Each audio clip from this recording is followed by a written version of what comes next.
Hey everybody, Brian here. I just want to come out with a really quick intro to let you know, one, sorry this episode's so late. My schedule kind of went crazy, and I wasn't able to get it out to you on time, but to be honest, I wasn't able to get it out to you at all, because Mr. Brock Holiday was so kind as to edit this episode for us. It's the only reason you're getting the episode at all, so thanks, Brock.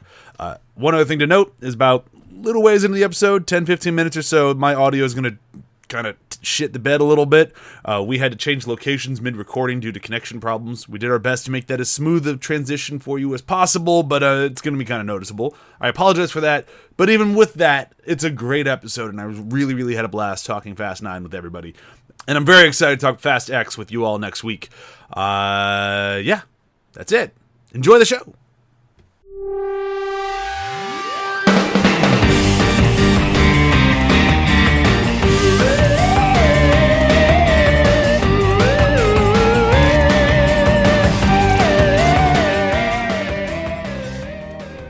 Like the stuff that we did then as well, I don't think we could go back and it's not like Spanakopita where we. Why'd you just say that? I just had an internet problem. Why would you say that word after I just had an internet problem? What the fuck are you thinking? I've devoted enough time in my life to Hobbs and Shaw without spending another hour on it. That's all. Exactly. That's what you think. Oh wow, I took like no notes for Fast 9. If anybody ends up finding a way to have Hobbs and Shaw on this again, I quit. I did. I mean, Shaw was a guy for a hot minute. I will say this: it is nice to know what my last place is in the ranking. Yeah, me too. I'm shocked, to be honest. Yes. My last place has number been 4. Changed. Yes, number 4. How there's a movie, and I like 4. How there's a movie worse than 4 in this whole thing is beyond me. Like how? I mean, my last place was the first one. So my last place. I mean, yeah. After the rewatch, there's some contention. That's all I'm gonna say. All so basically, if Hobbs and Shaw is not sucked, yeah. If Hobbs and Shaw is not last for all of us, whoever it's not last for is off the podcast. I guess mine's last now. All right. I have a good reasoning why it's the last. It's going to be the last one on mine. As long as you've got a good reasoning, and it's just not that 4 is you're going to be your last one. I'll even take a tie with 4. Like I just can't decide between these two shitty movies. Even that would be more okay for me. If Hobbs and Shaw does take last place, it's because of the fact that it's not a true Fast and Furious film. Whatever gets you there. Just as long as it's last. Otherwise, it's tied. Damn it! Yeah, I'll take tied. As long as it's not. 4 is not a worse movie than that. 4 is not a good movie, but it is definitely not worse than that. God damn. Just the dick talk alone just brings it below 4. Like there's just the Samoan last half. Yeah. Yeah. You mean The Rock's Vanity Project? And that's even with like that's the whole film. Awful, like the tunnel chase in the end of 4 is so bad. Yeah, but at least it's not a vanity project. Like, and then you get the one-liner at the end of it. You hit your head pretty hard. Like, so like it even saves itself. Yeah, that's true. It does. That is a redemption. Yeah. I mean, at least we enjoyed talking about favorite moments and quotes in that film. That's true. Hobbs and Shaw, we had to struggle. We all named the same fucking thing. All right. I'm glad we're still recording how much we hate Hobbs and Shaw. It's really going to bleed into this week. I can feel it. All right, you guys ready? Mm-hmm. All right. So, hi, welcome to Binge Buddies. I don't even think I said the title last week. Toretto Shitty Tuna Sandwich. Me, your host, is always Bryan Dressel. With me, as always, there's the full word, is Matt Zombie Dog Volvo P1800 Dykes. I realize it should probably be 1800, but it's more fun to say 1800. It's Volvo, though. It probably is the 1800. They're kind of weird like that. That's true. We're no longer going for the tops. We're now mid-list on the best cars ever made. And I just wanted to point out as well, last week, if we didn't say Toretto's Shitty Tuna Sandwich, well, it's all right. That film wasn't a Fast and Furious film anyway. That's true. Yeah, if I totally just missed it and only said Binge Buddies, it works. Well, it's not a real Fast and Furious. Yeah, it's not real. It's not a real film. We also have Joel Alfa Romeo Spyder DeWitte. Yeah, last week didn't happen. It was all in your head. It was all a dream. It's like that we're all just still shitting on that fucking movie. But I'll give Ryan a really cool name this week, even though he picked a shitty movie for last week. We got Ryan Hudson Hornet Lootens. Even though you said like if I have not Hobbs and Shaw be my last film, like I feel like I may never come back after making you watch that piece of shit. No, it just means that I have to buy some like Hobbs and Shaw like merch and send it to your house now, like just to make sure everyone knows that you're the Hobbs and Shaw guy. It's just a giant picture of the Rock's face. I will have the poster up and then just a giant X over the Rock. Yeah. Or just find another picture of Jason Statham, cut out the head and put it on the There Rock. you go. Just more Jason Statham. Or just make Shaw it Cliff Curtis. Shaw. I like Cliff Curtis. There you go. That's still technically Hobbs in a way. So just make it Cliff Curtis. What you should do is put Vin Diesel's face over the Rock. There you go. Talk about irony. Oh, he wouldn't have liked and then that cross out the Hobbs and write Toretto in like but this week we're not talking Hobbs and Shaw as much as it might Thank still kind of Christ. creep into our conversation, because as we've let people know in the past, we record these back to back. So this was our recording session with Hobbs and Shaw. So I apologize for how much it creeps into this week. We're going to do our best to keep it out of there, because I actually really like Fast 9. Fast 9 is a movie came out in the middle, near the tail end of the lockdown pandemic. Most people were back to work, but not everybody. Came out in 2021. So it was still kind of like that, am I going back to a theater or am I not time frame? Like, people took risks for this one more so than they did other ones. I was in that list. This is one of those few ones that I made sure to go see in theaters. Had to wear a mask the whole time. I didn't like it. But I did like the movie, and I remember enjoying the movie and feeling like I had another Fast and Furious movie, which I didn't think I was going to get after I saw 8. I'm like, well, that's the end of that franchise, and then I skipped Hobbs and Shaw. And this one feels like another Fast and Furious movie, and that's great. But on this rewatch, because this is only my second time seeing it, and I gotta say, as much as I still feel that same way of this is another Fast and Furious movie, and that's great, I do also have that lingering, it's a little too late. Like the damage has been done, the fatigue is set in, and no matter how good this one is, it's still not giving me those warm fuzzies I got when watching like The Tank in 6 or The Bank Vault in 5 or any of the Insanity in 7. Like, it's just not clicking like it used to. And I'm not sure what the problem is, because I don't think it's a bad movie, but they jumped the sub, I think is what the Fast and Furious term should be. And this movie is actually really good about being very aware of that and making light of it in kind of fun ways, but it also doesn't change the fact that we're still where we are. So that's kind of my hot take on my first viewing and second viewing. Ryan, since you're the only person in the show who's now seen this more than once, where were you at? First time I watched it, I was like, okay, it's another Fast and Furious movie. Okay, it seems to be okay. We've got some action. We're relying heavily on some more CGI. Okay, we got some cool things, some more outlandish things, space and magnets. Okay. Yeah.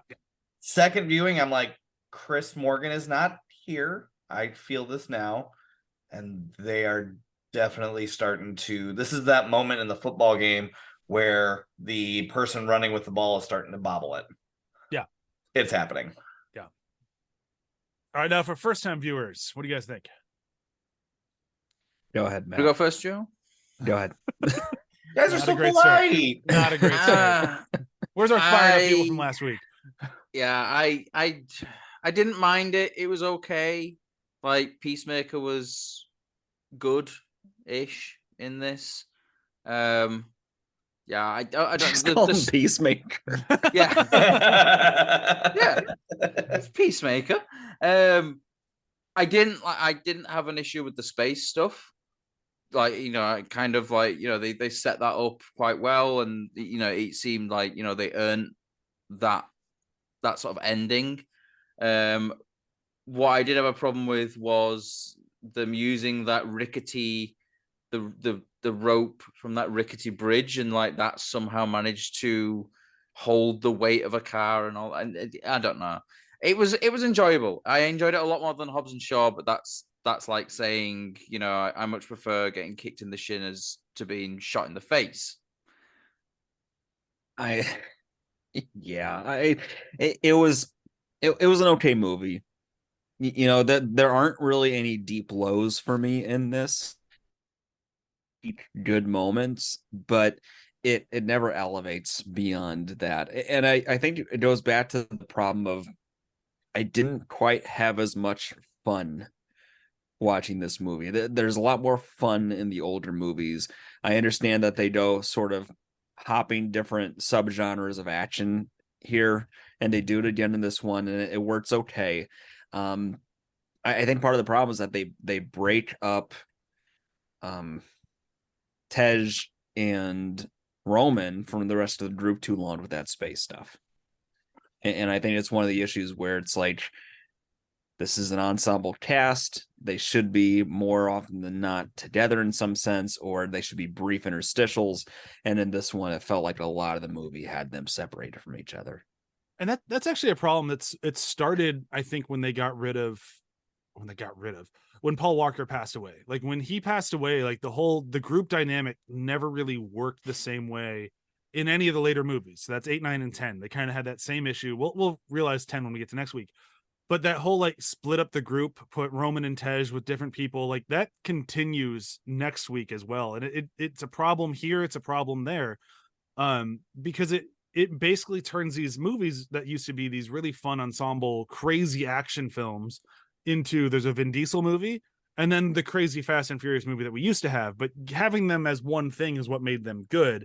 And box office and criticals and everything have shown us time and time again, most people don't like Vin Diesel movies. Like they don't do that well. No one really shows up to the Vin Diesel movie, but they show up to Fast and Furious because Fast and Furious was this party where everyone was invited, whether or not you liked cars or not, or crazy action films or not.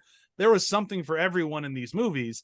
And then after we lost Paul Walker and it turned into a Vin Diesel movie and then the ensemble movie on the side is the B story, it never really clicked again for me, because we had that with last week with 8 a lot. And now moving forward, I don't know. So I think the part of the major issue with this movie, or just kind of these movies in general, has been they just have not figured out what to do without Paul Walker.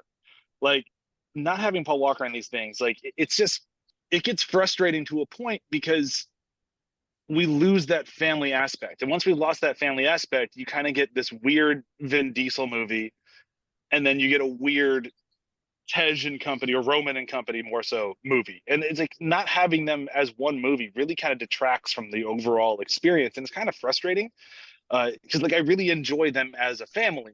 And then I don't know about you guys, I don't go to Vin Diesel movies. Like that's not something that I'm like excited to go see. So knowing that this is half Vin Diesel movie, half Fast and Furious movie kind of just takes it down a peg accidentally. Like it's just like there's a very forced error. I think the problem. Forced error. I think the problem with like, you know, when we lost Paul Walker, like you lose, like you said, the family element, but also you've got that character is still alive in the universe, but you know, like you have, when they bring Mia back in this one, it's very much like, well, I'm sorry, Brian, as the character we know of as Brian, if he's still alive, he isn't babysitting. He is coming and helping. He's not just been like, yeah, no, I'm going to look after the kids. He would not sit back and let that happen. And yeah, I think I think like, honestly, the series probably should have stopped at 7. And it kind of, they're slowly, with each additional one, they're slowly ruining the character of Brian, like by proxy, by just giving, like, not having him around. I'm not saying they should recast or anything like that, but like not having him around, it's so like you start to question what you knew about the character. You sort of have an unenviable task of having to skirt around Brian as a character and then come up with reasons for him not attending. And to your point, it doesn't make it natural. I know they weren't going to do it, but in some ways it probably would have made more sense if they would have killed off the character, just because then they wouldn't have to keep on making excuses not to show up. Even at the end with the barbecue, and Dom says something like, wait, there's a chair still empty, and then they show presumably Skyline. Brian's car, a skyline coming and it's zooming up, and it's like, well, you know, this doesn't feel natural. And I don't know how you fix that. I mean, you either recast or you don't. Like that's kind of where it's at. And like that's where I think kind of what Matt was saying, where they should have ended at 7. Because like we'll continue this episode, and I still do enjoy this movie, but I enjoy this movie in spite of all that. But like it doesn't change the fact that those are all still very big problems in this movie. Like the Brian hole is a big one. It's, you know, and I feel too, like I mentioned this on the chat too, like when I'm watching the movie, you know, they're definitely trying to go for over the top. So they're definitely doing their best to make up for the fact that he's not there. They even have a character named Little Brian, but Yeah. it's Lil B. Go ahead. Oh, it said Lil B. Oh yeah, a little bit. So, but like to me, you know, I look at the time that we're in, and this is pandemic time, so people just want to sit down and relax. And like I even made the comment, like to me, there's more brutality in this film. There's more personalized death, where like you see the individual being murdered, as opposed to the other movie where it's like a pull away shot or it's just implied. You know, like even Hobbs and Shaw. Sorry, I'm bringing it back, but like Brixton, he just kind of falls backwards into the waves. You know, it's, you know, from the guy getting his back broken to guy getting blown up, I just feel like this movie is just way more violent or violent towards an individual. I don't know. I feel like they're making up for it. Like we see Vin Diesel personally murder more people in this movie than he has the entire franchise. Yes. Like that fight sequence in the silo, which is very dumb. It just feels like he wanted to be Bane for some reason. Yeah, I don't like. He is just slowly but surely, well, not slowly, it's kind of quickly becoming a superhero in these films. Like he now has like enough strength to pull a silo apart and survive it collapsing on top of him and all that stuff as well. And it's just a bit like, I get the idea of like, you know, oh, we have to keep going bigger and bigger and bigger. And it's a bit like, there's going to be a certain point where it's like, you've gone too big to possibly go any bigger, but you're still trying. And then it's sort of the diminishing returns thing. Yeah. Like you can only see it so many times before you start being able to pick apart at the seams and see what they're trying to do. Yeah. And I think that's why 7 would have been the perfect sort of send-off for that, because it does kind of feel like a final film as well. Like, you know, even the ending, it kind of feels like, oh, this is it, this is the end. And I think, like, they probably should have stopped at 7, to be honest. Like, I'm not saying that I didn't enjoy 9. It does have some moments in it. It does have some really good moments. And I, you know, as stupid as it is, them like, you know, oh, I have a brother I've not mentioned in the previous 8 films. They kind of explained it quite well, to be honest. Yeah. And like, you know, I didn't mind that so much. It's, you know, it is the Star Trek 5 thing. Like, I have a half brother. But you know, he's not actually a half brother. It's a Spock line. I won't even say go watch Star Trek 5 because fuck me. Anyway, you know we're not watching it. I mean, that's a joke. That's the Venn diagram of people that have to be involved to interested in certain things to get that joke. You know, I'm happy with it. But it's that sort of thing of like, you know, they're doing it not so bad, but I think the problem is they're still trying to do these films as, you know, the family kind of thing, but you have this character who is still alive in the thing, who will never return to the films because he, like, the actor is unfortunately passed away.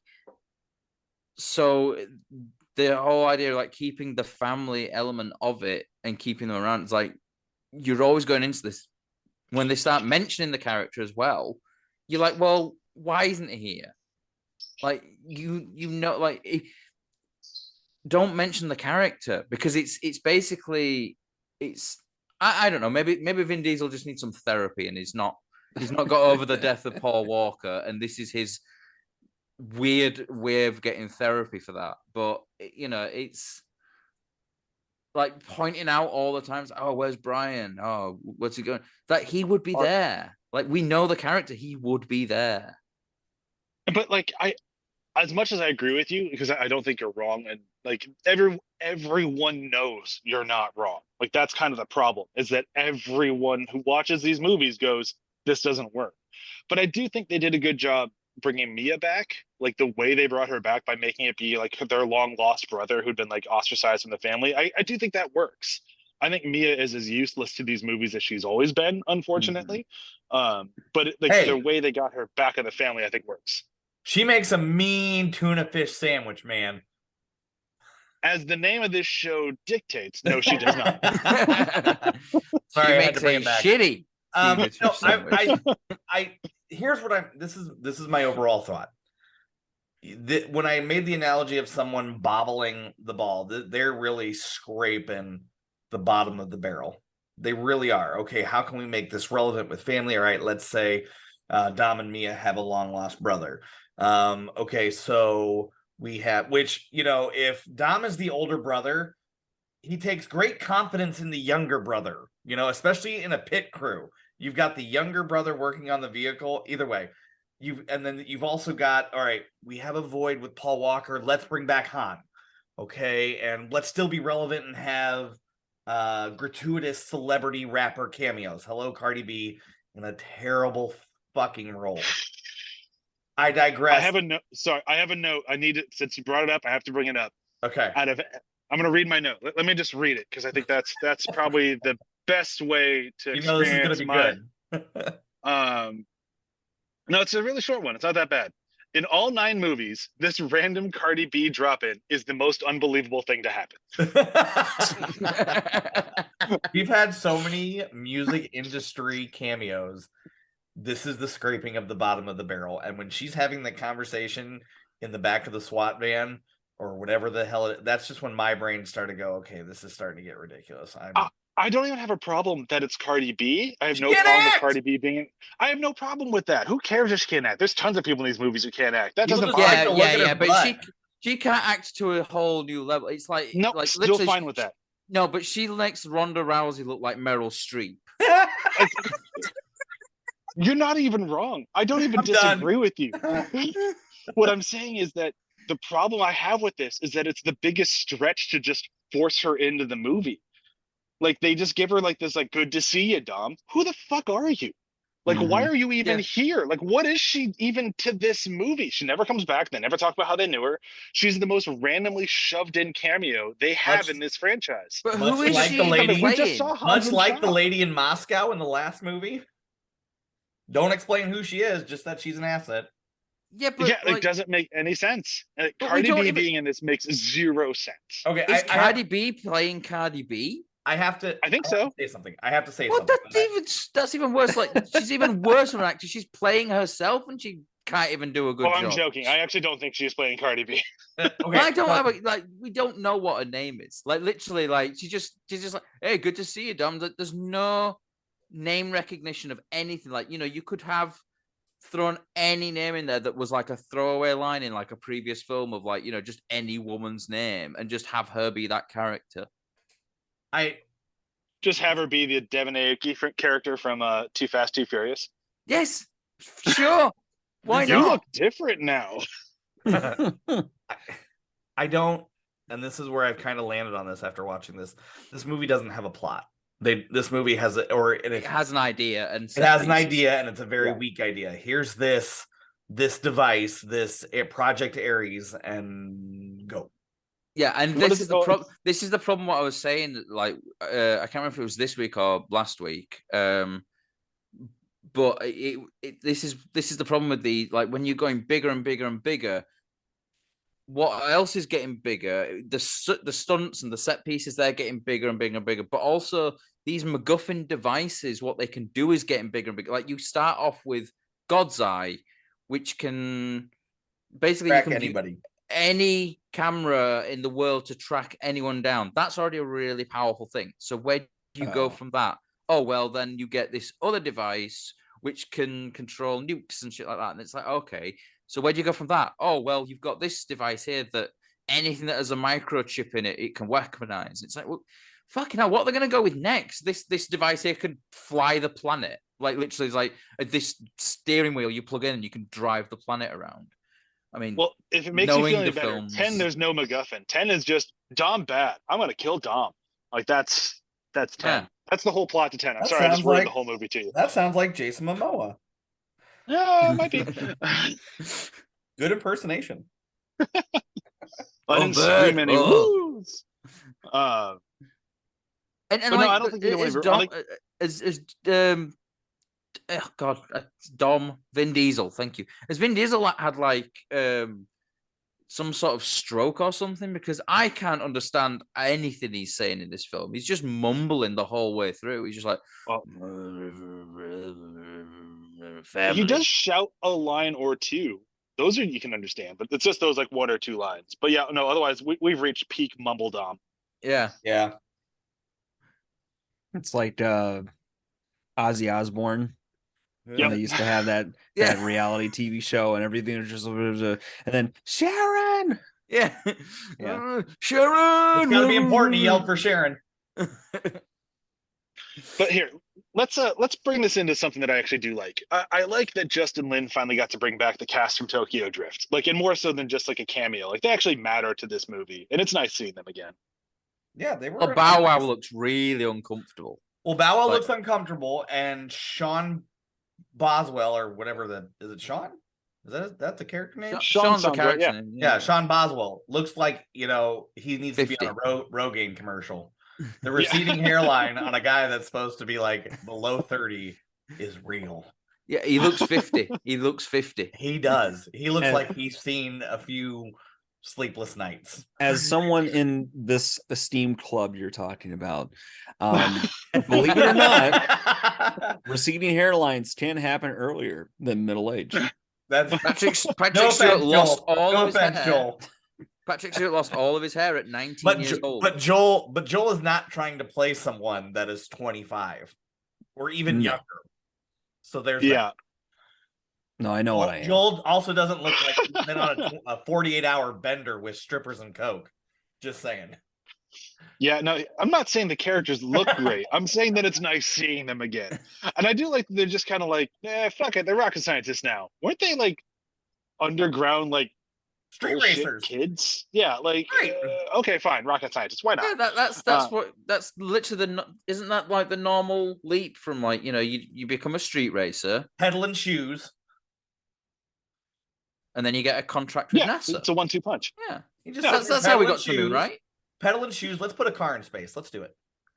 But I like all of it. Like it's all that like that sort of stuff where like I'm agreeable to it. Like it's dumb. I know it's dumb, but I'm also like, why not? Like let them be rocket science. As long as we got them back in the movie, like I don't really care how they got here. Mhm. No, I'm with you. I think this is the movie where I feel like I say this a lot. This is the movie where I turn off my brain and be like, okay, I'm strapped in for the ride. I can accept that because it's nice to see them back, and it is Yeah. a very funny moment too with the whole rocket car sequence. Yes. The first rocket car sequence is great. Like seeing them Yeah. like what are you guys celebrating? You didn't win. It's like no, it didn't blow up. This is the first car that we didn't have. Boom. Wow. What I do like about that though is so like they bring Han back from the dead, but they actually give a reunion with those characters with Han as well. Yes. Mhm. And I really liked that. I actually thought that was a really good moment in the film. It's played really well. It's definitely one Yeah, of those and- moments where they try to show some heart, Yeah. and it made sense, and all the actors do a great job of that kind of like, I'm in disbelief that you're standing here. How could this happen? Well, and even too, Yeah. like, you could play it off like if I saw someone who had an impact like Han, like he'd be in tears, but they didn't play it like that because, like, oh yeah, when I heard you were alive, the disbelief and smile made much more sense. Mhm. Yeah. And I would have liked to get a little bit more of them together. Like I don't know why these movies don't really want to bring in Lucas Black more than they have, because I don't dislike his character. He's not the greatest actor and he looks a little ridiculous, but it's still kind of nice having that legacy character around, even if they don't fit the mold perfectly. So I do wish they'd use him more. With like the sort of the death of Paul Walker, it may have been like the more logical thing to do may have been to hand over the sort of if they're going to keep doing the Fast and Furious ones, maybe do hand it over to the Tokyo Drift cast, or bring those in, and like that way you're not tied down to this always talking about Bryan but where is he and stuff like that. It may have worked better doing it that way, But we've seen time and time again, like if you try to replace, your key characters with someone else, people just don't go anymore. Like, is anyone going to go see a Terminator film that doesn't have Arnold Schwarzenegger in, essentially? Like, Well, we'll find out. They're gonna make it at some point. yeah. I think you got a fair point, Matt. Like we think we talked about this offline too, but I think the series could work if they introduce like a reboot and then just started fresh with a different cast of characters entirely, and then build that family dynamic throughout the span of whatever those new series are. Despite last week, Rock's absence was felt here too. Yeah. I think they had been sort of building towards, they're not going to have the same kind of relationship, obviously, but there's a relationship dynamic between Dom and Hobbs that does work. That's adversarial but respectful, whereas the Hobbs and Shaw stuff is disrespectful, adversarial. And I think it does lose something in that, because Dom needs somebody to play off of a little bit. John Cena doesn't do enough in this movie to really be that brood. That. He broods a lot. That's it. Which is well, and I'm gonna piggyback. John Cena can play off people so well, and they just don't let him, which is really too bad. Sorry, go ahead. I mean, that's we saw it in Peacemaker. He's great at playing off of people. So is it bad directing? Is it like the whole thing that we were talking about with ego, with why The Rock? Is it kind of like Vin Diesel wanting more of the spotlight on him as well? Anyway, Ryan, go ahead. I want to key off what Joel said. Like Kurt Russell's underutilized. He's in a scene. Is he dead now? Is nobody dead? Because did he die off screen? Because they talk about him going down in this plane, and then but you have Peacemaker. I can't remember the character. Jacob talking about him as if he's dead, like as if he actually killed him. Yeah, as well. Show us that. See, and then what they try to do, we have Tokyo Drift people back kind of front and center, but then they give us glimpses at people that we know, and then they're gone. You have Stasiak, who brings them to the safe house, where we get Mia, and then we find out. I do like how his nose is so fucked up though. It's like bent in three different places. Good callback. That's a good callback. And then you've got Santos. We get a glimpse of Santos and Leo as young versions, and that's how Dom met them. But then we have Santos. I do like the joke about Leo and his kitchen, because that plays into the shit that they talked about in 5. But we see them, we don't get anything from them. So it's just like there's this void, and they don't know how to fill it. It's almost like when they bring in these other characters, then it's like they're doing that kind of, hey, look who it is. This guy. He's gone. This guy. Are they going to add anything to this film? No, we're just they're there. Look. Honestly, I feel the same way about, with the exception of Jacob, all the villains in this. The rich daddy's boy character, who we never meet his dad. They just never pay that off. And then Charlize Theron. Like, I don't mind the idea of Cypher as a villain, but I feel like she never got past the idea phase. It's like, all right, we have this idea. She's a super villain. She's really smart. She can hack any computer. We'll figure the rest out later. And now we have 2 movies with her. You want to get about Cypher is the fact that, she's in this cage, and you're like, she's going to be fucking out in a minute. She's going to be the main villain again. Like, this is stupid. Why are we doing this? Just get her out, have her be front and center, have her be the main adversary. But because by putting her in a cage means if we put her in a cage, we can shoot her out in a week. Yeah, but we have to make Jacob seem the more dynamic villain, and because it means more to Dom. This is lazy writing. This is what I meant when I said Chris Morgan's absence is felt. Chris Morgan also wrote Hobbs and Shaw. Like, Chris Morgan is not. Listen, I didn't say it was perfect, man. Like, Chris Morgan is not the magic bullet to fix these things. Yeah, but we do last, and now he's gone. We do know that The Rock will have had his friggin' fingers in that script, though. So we can't blame the writer on that, because the writer, essentially, the writer is the least powerful like the editor has more power over a writer on I'm just saying when you're credited as writing Hobbs and Shaw, I'm not going to say you're going to fix any movie. Noted. And James Cameron wrote Piranha 2. He didn't write it. He just directed it. He just All right, He even fine. quit directing it. Fine. James Cameron wrote Rambo 2. Sure. And then Well- Sylvester Stallone's ego came in and changed all the stuff that he wrote. So it was just a mess. I don't really even remember Rambo 2. We're not talking about Rambo today, Matt. I'm just trying to saying. make Rambo happen. It's not happening. No, what I'm just saying. I was just going to say, just so you know, I would do Rambo on this show. I would absolutely do Rambo on this show. right, let's do it. Rocky too. I would do both the Stallone series. There's 5 of them. There's But 5 there's Rambos. 4 And Expendables. We can do an Expendables too. We can do Stallone for an entire year. We have to finish Fast and Furious. I'd rather not. I mean, I'd rather do Arnold Joel- Schwarzenegger films. They're a little bit more entertaining and enjoyable. But Schwarzenegger, the only franchise he has, we've done. That's true. Yeah, that's true. I mean, the rest of his movies are kind of their own franchise in a way. But yeah, Ryan's first point was right. We need to finish Fast and Furious. Yeah, I know. But we're definitely at serious fatigue here. And this is, again, as I've said in the beginning of this episode, 2 recordings ago, because this thing keeps fucking up, I still do like this movie. Like, when I watch it, I'm entertained the whole way through. Like, even with these problems, the glaring lack of plot, them not really knowing how to use Cena, which is really too bad, because Cena, when used correctly, is the best thing in most things. Like, even go back to like the Suicide Squad trailer. When we watch that, it's like, oh, I'm now excited for that movie, mostly because of John Cena. Yeah. And like, There's they a just didn't reason really- why Peacemaker got a spin-off of that film. yeah, and like watching this movie and just like, yeah, he's good in it. When they eventually turn him at the end because of literally just because Family. of, well, it didn't really feel like family. It just kind of felt like, oh, my boss doesn't want me anymore. I guess I'll go back to being my brother's brother.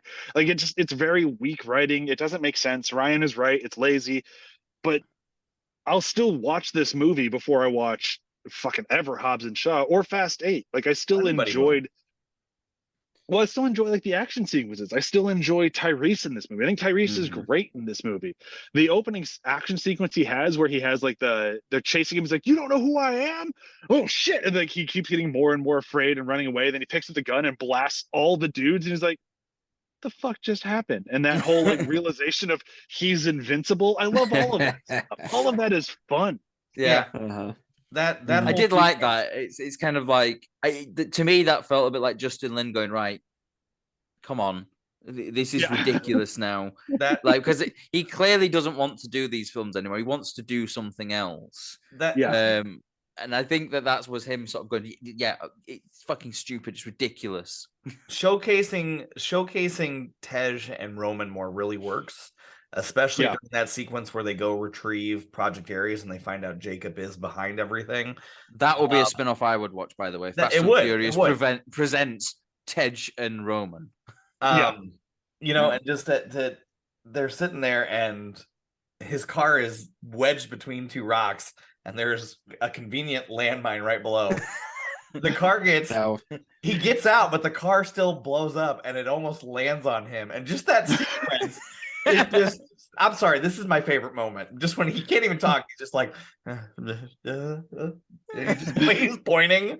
And it's just so good. That was definitely like a yes kind of moment. Just Like- like they give you the breadcrumbs at the perfect moment of just like, okay, this is what's coming next, and you Right. know what this is going to be. It was just so good. And you know, it's this movie has strong moments in terms of screenwriting, like having Han become an operative for Mr. Nobody and then be the guardian of Project Ares is totally Han. You know, that Yeah, that works. You know, having him watch out for this girl who is the key because she has her parents' DNA, which effectively is the key to Project Ares, which is dumb in and of itself. But I like the fact that Han is this protector because he has been the whole time. And So- it makes sense as to why he's not come back to the Right. family and said, "I'm still alive, guys." By the way, it makes that from a character perspective as well. It makes sense as to why he's still in, like, pretending that he's dead, because it's the best way of protecting this person. Well, and also gave Mr. Nobody one of the best lines too. where he says like, now here comes the hard part, keeping you dead. Yeah. Yeah. But again, this movie is all over the place with a lot of dumb flashbacks. And this was done at a time when trying to find actors that matched people was like really, really popular. And this did not work for me. The two people that played younger Dom and younger Jacob, it felt very forced. Because you look at the guy playing Dom, and in like 5 years he's supposed to become Vin Diesel when that guy is probably in his 30s. It just doesn't work. And after Dom falls into the silo shaft, which conveniently has water at the bottom of it, that whole flashback sequence was utter garbage. I felt it was forced, heavy-handed, and it just left a bad taste in my mouth. I don't think I need everything. I don't think I need everything explained. You know, I don't need to know the full backstory of Dom's character. Right. I mean, I understand it was created in service of this story with his brother. But I don't know. I don't need the mystery sort of unveiled about the events leading up to his wrench kill. Right. I think that's the problem with it is you have this established backstory for Dom. You're trying to add to that, but it's already quite a loose backstory, and then you basically, this idea that for the whole film, he's always said that like this guy killed my dad by running him off the road, but actually he's known the whole time that it was actually Jacob messing with the car which caused it. No, he didn't. It was a realization now. Yeah. The realization was in prison. Oh yeah. So he's known from when we've known the character, we've known it wasn't that guy who did it, but he's still telling people that it was. And I get like the whole protect Mia and everything, but he's not. He don't have to. He basically says someone messed with my dad's car and got him killed, and I thought it was this guy. Like that would be a more logical thing, and because especially when he's talking about how he screwed up his life with like one mistake, and it's like an even bigger realization, like when he's telling these stories, would be, and the guy wasn't even responsible as well. It was actually someone else. I don't know. It just flashbacks are a problem at the best of times. They're difficult to pull off really well, especially when you've got so many of them. Like I didn't mind the opening one, but when we kept going back, it just felt very disjointed. Oh, I had a problem with the opening one. That stupid car explosion. The car explosion's a bit much, but it's way too far. Like it cuts into the drama completely. But I can defend the explosion, and I'll just jump on what Matt was saying. I think if we only had that first flashback, I don't think we'd be having this conversation, because I don't think the flashbacks were that bad. And to Ryan's point, this is when people are looking to either find someone who looked like someone or de-age them. This came out 2 years ago. So de-aging was, and still is, all the rage. Yep. I would much rather watch these miscast people of like Vin Diesel going, that guy. It's like, dude, that guy is going to be 3 feet taller than you and a brick shithouse. You are a tiny man. You can't just pick someone who looks like he's going to be buff, dude. That's not how this works. But I'll still take that over de-aging Vin Diesel. Like I will take this miscast over that. Like that's okay with me. The only other thing that I could say about that crazy explosion, and I agree with you, Joel, it's way too much. I have watched these explosions happen in real life on these tracks. So they're basically nothing compared to this. Yeah. My only defense for it is if we're watching this quote unquote through Dom's eyes, it's elevated because that's his entire life exploding. So it's just a little bit more because it's more emotionally charged. So you kind of have to think about it from his point of view. That's the Death Star exploding. Like it's the biggest explosion in the universe. So it works a little bit more thematically than just an actual car blowing up, because from his point of view, it was that big of an explosion. That makes sense. I can buy that. Yeah. That's just me bullshitting on behalf of a movie I somewhat enjoy, but it works. All right. So here's the thing. Like we're talking, this movie is so discombobulated though. Like we're running through the plot by not running through the plot. Yep. Yeah. One thing I appreciated about the story and how it ties into I don't want to say Peacemaker, John Cena. You know, I mean, I'd love to see that tie-in. but they show him sort of expressing his misery about it and how he felt compelled, like he was forced to create this breakage in the car in order to shore up their financial debts, and how it was hidden from Dom, and how it made him feel like he was the lesser son. Like they explore some interesting ideas that I don't know that they capitalize on, but it's a cool thought and twist to something where a lot of the bad guys in the series are almost mustache twirling bad. Yeah. Oh, just wait for next week. They are just mustache twirling bad. Like, it's the Joker. Jason Momoa plays the Joker next week. Just buckle up. It's a ride. Okay. I mean, I'm kind of on board with that though. Momoa is the Joker. Yeah. Oh, I'm way more after seeing Fast X. I'm excited for you guys to see Fast X. It's definitely not a good movie. Don't go in expecting like quality, but it's an entertaining ride. I think we've sort of like basically established anything after 7. Don't go in expecting a good quality movie, really. No, but I think post Go ahead. 7, this is still my favorite one. Like, it's not perfect, but it's definitely better than 8 and Hobbs and Shaw. One thing I will say about the flashbacks, and Brian, you made a very good point about this too, is we get Buddy, Michael Rooker. Yeah. Like we should have gotten more of him through this whole thing. Should have had him. He should have been the cue to their James Bond. Yes.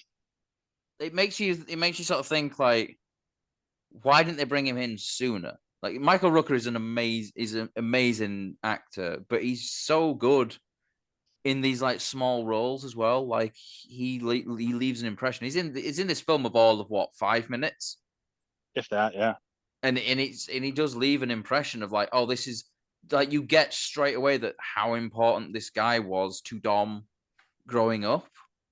Yeah, but we've not seen that.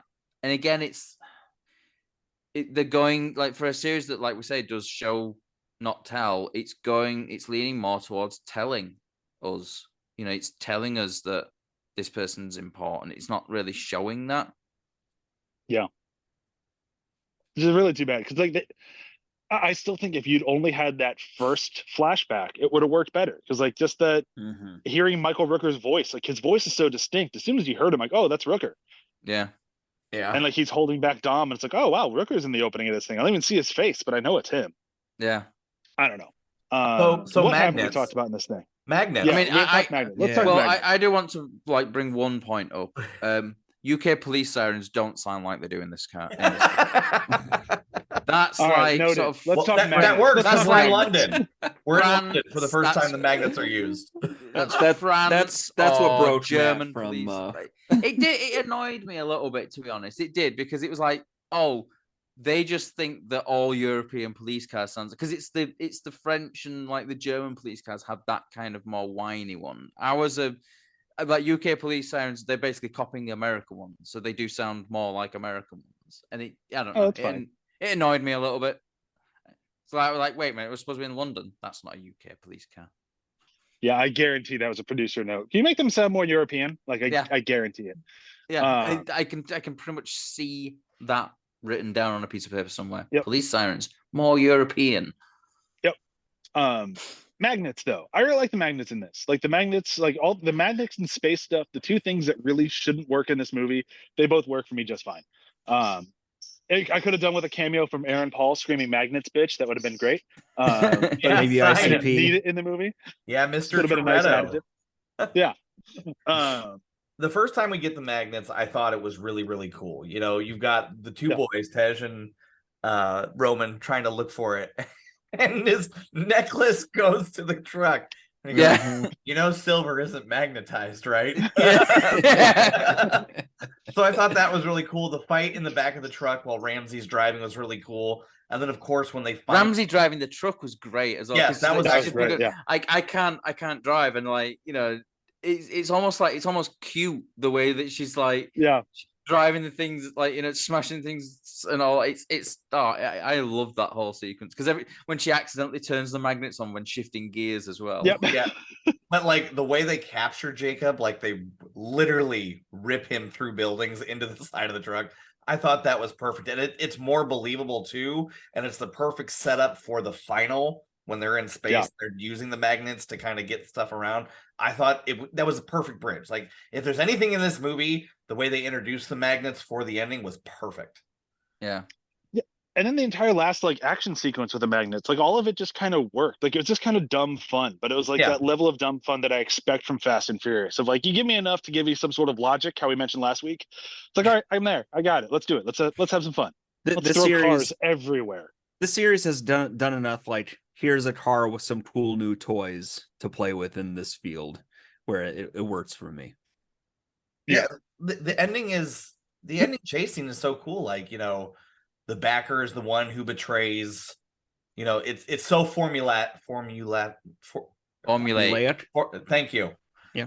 It's the, I'm gonna turn on Jacob and have Jacob die, and I'm gonna team with Cypher again. It's just following the formula. But what I liked is, the guy with the tattoo on his face going again. That guy's demise was pretty good with the magnet. But just everything with the ending, whether it's space, it's kind of going back to what we know of this series, like multiple missions going on. But again, Tej and Roman steal the show. I'm a nervous eater. How many candy bars did you eat? Like, it's just floating around in the car. And they're sitting there talking about their spacesuits when they're like, I'm going scuba diving. Like, we're just duct taping shit together. Like, it's so fun. But the ironic thing is, though, like what I do like about that is they literally do duct tape shit together on the International Space Station as well. Like, because it's great. It's the perfect thing because you can create a vacuum seal with duct tape very easily. So I think that's quite I don't know if it probably was intentionally, like, funny, throwing that like a shout out to the use of duct tape in the space program. But like the numbers don't lie. Numbers don't lie. Yeah, that was a good part too. Yeah. Damn it, I had a thought here. Well, even like the culmination of this fight scene, like he's facing down Cypher with this big tank of a vehicle, and he's able to use it to whiplash and hit this plane that we think Cypher is in, which she's not. That was satisfying. I felt like we're actually back to some things here. Mm-hmm. Dom outrunning a building falling on him, though. Yeah. I didn't say believable. I'm fine with it. Still fine with it. Look cool. There was that moment where Dom and his brother used two cars to body slam a huge van. So that was kind of fun. Yeah. With the magnets. Yeah. But that's about it. No, it was very straightforward. This movie's got. I like.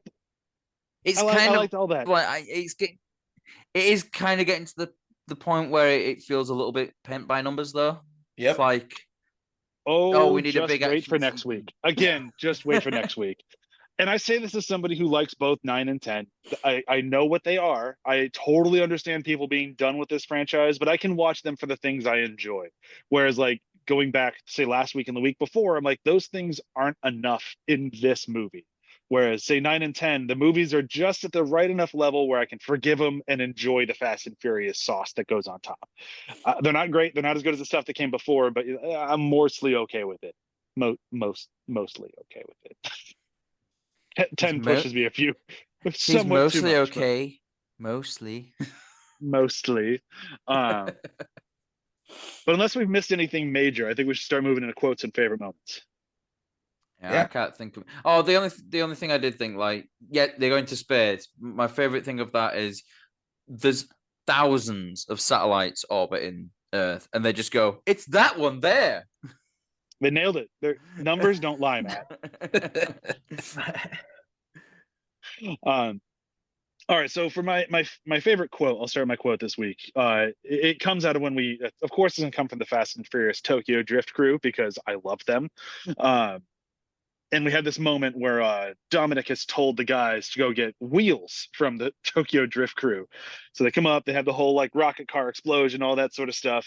And then they start giving the pitch of like, all right, we were told you can get us wheels. And Sean hits him back with, the Honda dealership's 3,000 miles that way. Yeah. And they just said like big league him and like Dominic Toretto sent us. And then you get that look on Sean's face. You get the very intense music, and then you get the buddy from Tokyo Drift just go, "Who's Dominic Toretto?"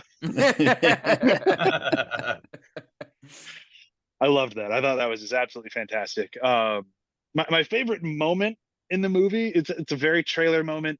It's very, very dumb, but I love Tej and Roman and Ramsey in the car going over the bridge that breaks and falls apart. I love them driving over the bridge that's falling apart as they're driving on it, and then just Tej's scream, not Tej's, Roman's scream in the back of just Yeah. as they ramp over the edge. I loved it. It was just like pure Looney Tunes. It was fun. I liked it. I mean, I got a very Indiana Jones feeling from that as well. Yeah. I think it's the bridge in Temple of Doom where he cuts it and they flip over the side. It did it had that kind of like reminiscent thing. But yeah, it's a good moment, isn't it? I'll go. Yeah, whoever's next. I'll go. My favorite line is, this always stuck out to me, is Tej going, feels like we're looking for Where's Waldo in Harry Potter world. I just thought that was that's when they were in was it Moscow? Moscow. I just thought that was really London. Was it London? It was London. Harry Potter world is England. Right. If it was Russia, it'd be like, you know, I'm still in Chernobyl. Harry Potter. And my favorite moment is after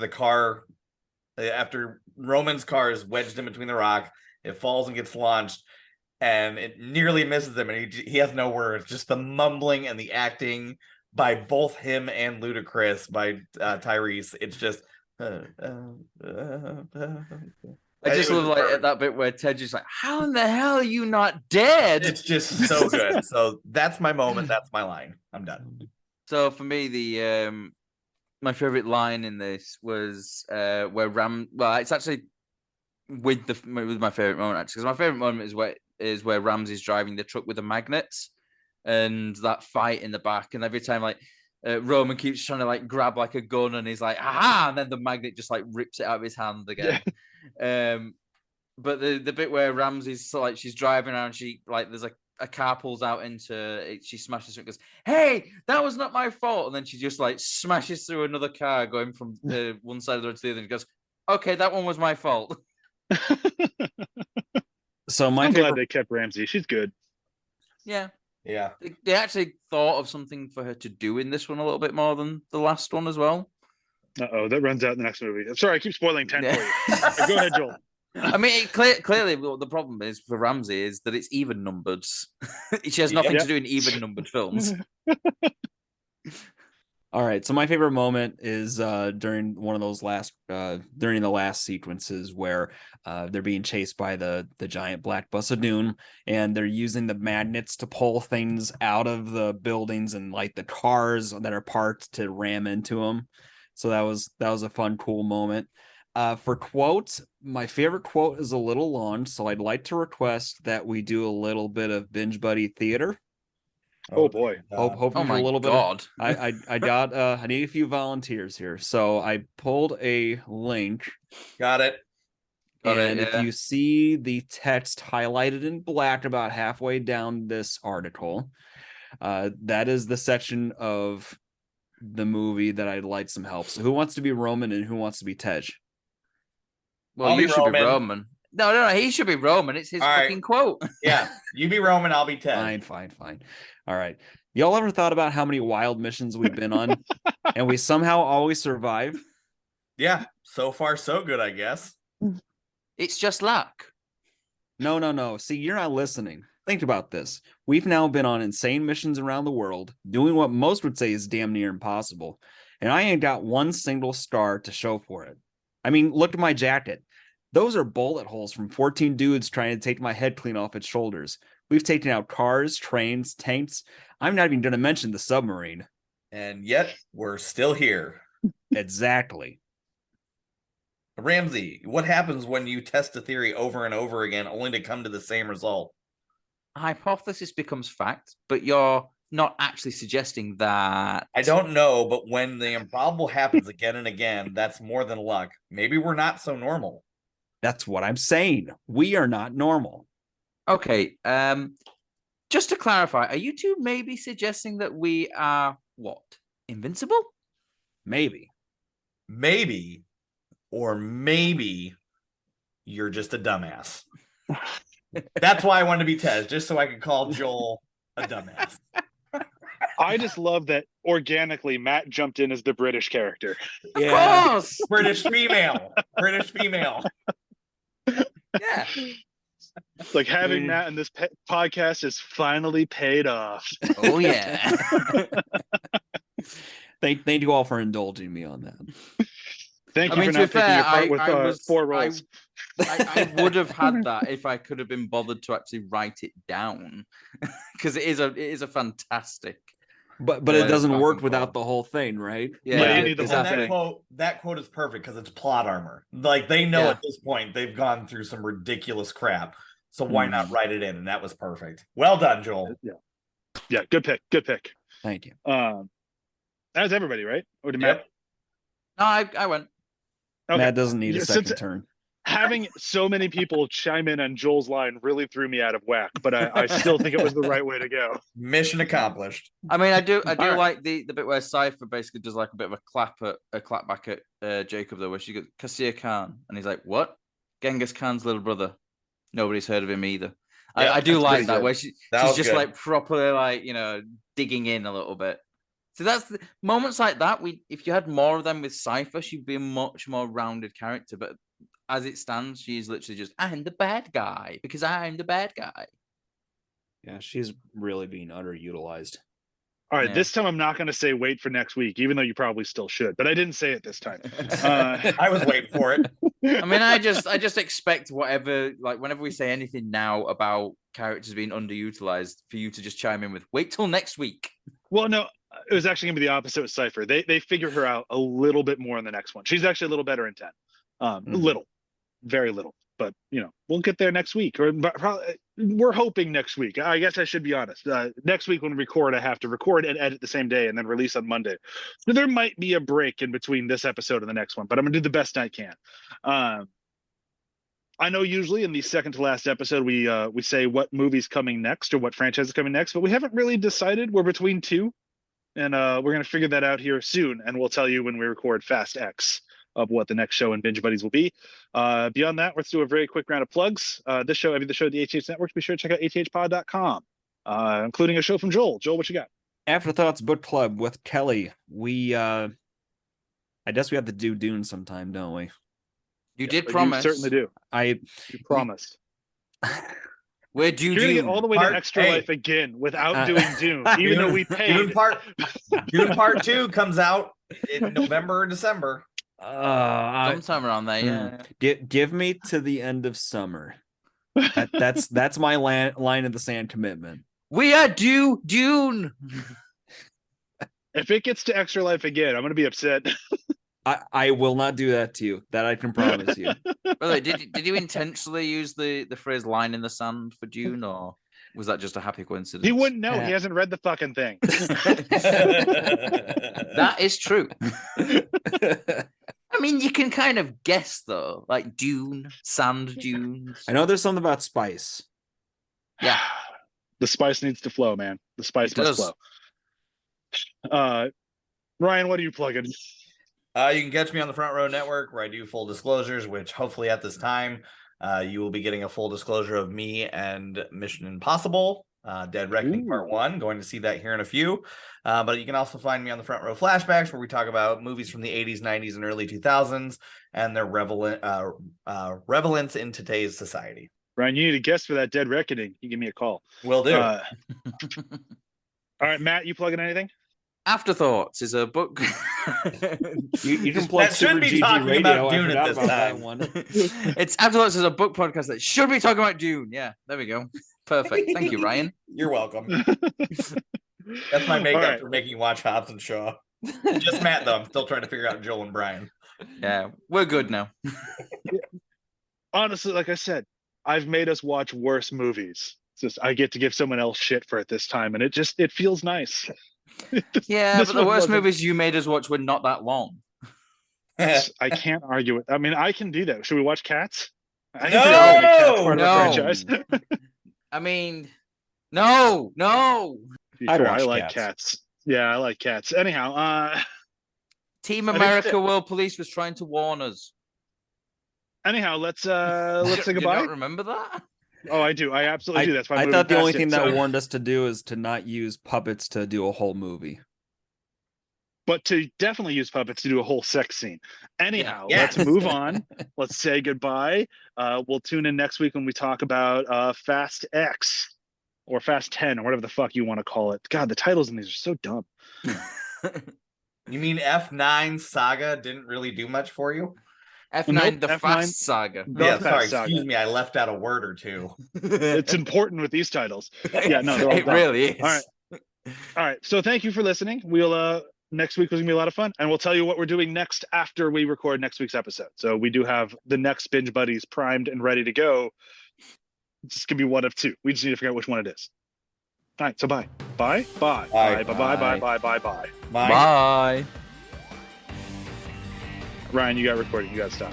Yeah, oh god.